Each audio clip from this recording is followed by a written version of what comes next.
Por el momento, debemos tener claro que lo que ha sido la referencia al mundo antiguo hace alusión a la Grecia clásica. En ese sentido, es Sócrates quien nos hace la invitación continuamente hacia la búsqueda de la verdad. La indagación que encontramos en el mundo clásico, platónico, aristotélico, parte de los mismos diálogos de Platón, donde Sócrates hace un hincapié en ese querer saber qué entendemos por bondad, qué entendemos por justicia, y así sucesivamente, llevándonos por el mundo del bien, la bondad, la belleza, tratando de buscar la usía o esencia de cada una de las cosas y especialmente de la virtud. Si hacemos referencia al mundo más clásico en el sentido de lo que es la paideia griega, con lo que se educaron los griegos, encontramos en esta paideia la alusión continua a lo que son los cantos homéricos. Es importante esta alusión porque precisamente nos muestra cómo en lo que es la Ilíada y la Odisea aparecen como virtudes aquellas excelencias, la arete, que significa que alguien es bueno en lo que hace, y lo que se canta, el cleos, aquello que es llamado la fama de un individuo, es precisamente porque un hombre es reconocido en la medida en que es bueno en lo que hace, tal como aquel hombre que se caracteriza por tener un oficio y con la práctica habituada, continua, va generando una perfección en su arte. Así, aquellos personajes, en cada uno de los encuentros, va generando y va mostrando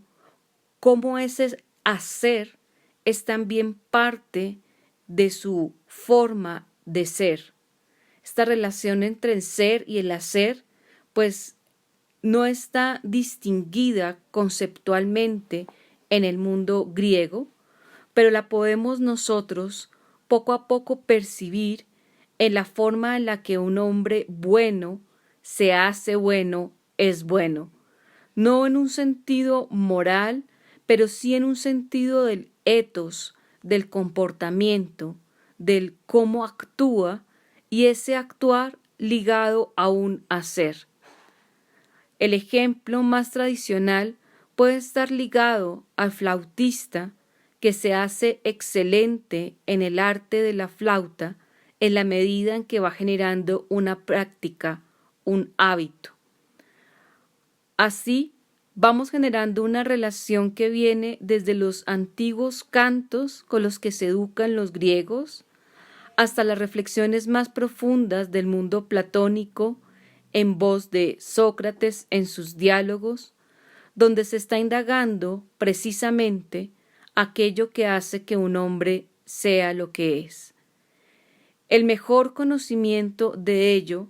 lo hará tiempo después Aristóteles en su Ética y su Política, cuando insiste en querer saber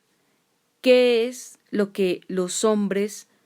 hacen en términos de la realización de ellos mismos, que permite que un hombre pueda llamarse feliz en el sentido de haber tenido una vida buena, y este sentido es el sentido de eudaimonía, como aquello que un hombre posee, siente en el transcurso de una buena vida y que permite hablarnos de que fue un hombre feliz. La eudaimonía aparece como algo que se predica en el transcurso de una vida, como si fuesen actos continuos que nos dan la imagen de que un individuo ha vivido bien y por lo tanto ha sido un hombre feliz. Ahora bien, el mundo latino viene de alguna forma a retomar y a contextualizar estos conceptos en su propia versión de lo que será una vida buena, que no será otra cosa que una invitación a la serenidad. Aquí, si bien se habla de felicidad, un hombre feliz no puede ser sino aquel que logra la sabiduría, es decir, el conocimiento de las cosas que me hacen a mí tener una vida buena. Sabiduría y vida buena entonces están en el mismo camino. Y por lo tanto, lo que vamos a encontrar en el transcurso de esta reflexión se mantendrá en el camino de la ética. Aunque no encontremos una división exacta en los clásicos estoicos, sí podemos decir que esa estoa a la que estamos haciendo alusión fue teniendo diversas transiciones que nos van permitiendo ver unas preocupaciones ante la naturaleza, que llamaremos, digamos, la física, y unas preocupaciones directamente ligadas al obrar, que es a las que estamos haciendo alusión como ética. En las distintas escuelas van a aparecer sabios y estos sabios generan una forma de conocimiento y de reflexión que, si bien algunas discrepan entre unas y otras, lo que están buscando es el mejor camino para una vida buena. En ese camino, algunos van a encontrar la virtud en el placer y otros encontrarán la virtud en la abstención del juicio. Este juicio no es otro que el ejercicio mismo racional del control de las pasiones. Estas pasiones se pueden rastrear en Crisipo. Crisipo señaló 4 pasiones básicas. Él es el que va a mantener la forma más tradicional en la que nosotros entendemos este mundo estoico. Cuando nos habla del dolor ante un mal presente, el temor ante un mal futuro, el placer ante un bien presente y el deseo sensual ante un bien futuro. Lo más importante y lo que nosotros vamos a asumir es el ejercicio del autodominio. Aquí aparece entonces un deber que se nos exige ante la pasión, y por eso el concepto apatheia va a ser distinguido como impasibilidad. Los estoicos entendían la pasión sobre todo como un error del juicio que nace de una falsa opinión, y por eso, para no caer en los errores que la sensibilidad nos hace sentir a través del dolor, el temor, el placer o el deseo, es fundamental mantenernos en un control de las pasiones y así lograr la imperturbabilidad, que en última instancia será una serenidad,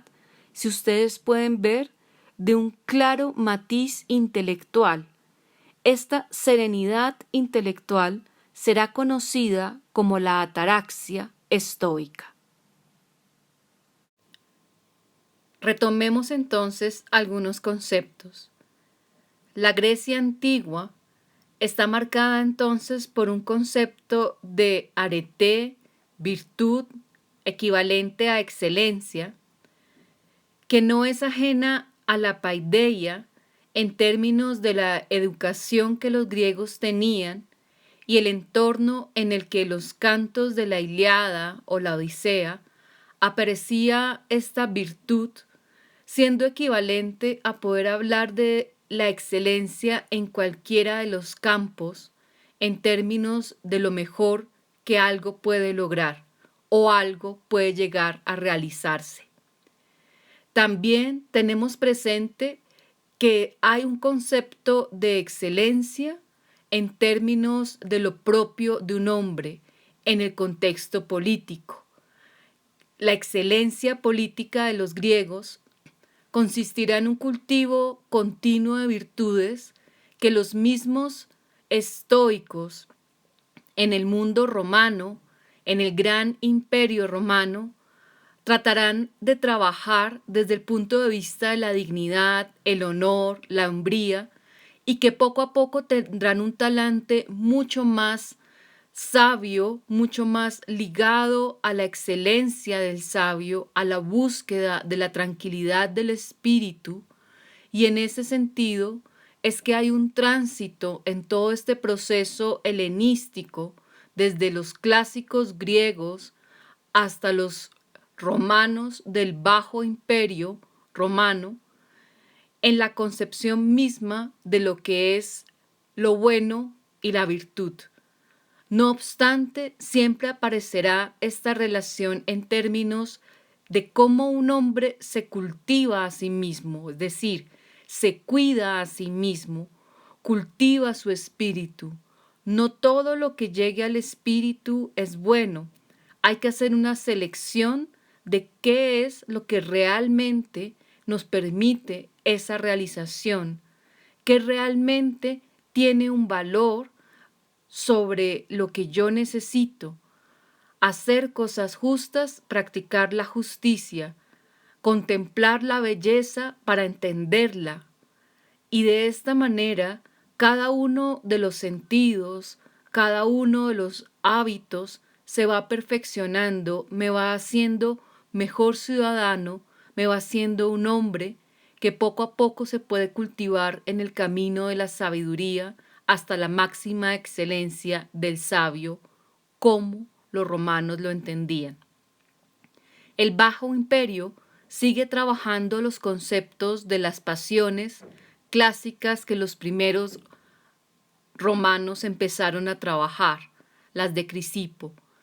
Siguen hablando del concepto mismo del control racional de estas pasiones, pero es importante que no tengamos esto presente como si fuese una ausencia, como si fuera indolencia,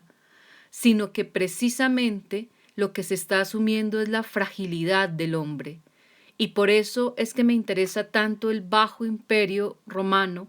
porque es allí donde aparecen nuestros tres estoicos, Séneca, Marco Aurelio y Epicteto, especialmente a reflexionar sobre cómo es que hacemos ese cultivo, cómo es que necesitamos unos espacios de aislamiento, de distancia, para encontrarnos con nosotros, y a su vez cómo podemos dar a los demás en la medida en que vamos conociéndonos a nosotros mismos. Y conocernos a nosotros es conocer nuestras fragilidades, es conocer nuestra vulnerabilidad humana y entender que enfrentamos cosas tan difíciles como lo es el dolor y especialmente la muerte. Por eso aquí la muerte tiene un papel fundamental en las reflexiones sobre la brevedad de la vida que veremos a continuación.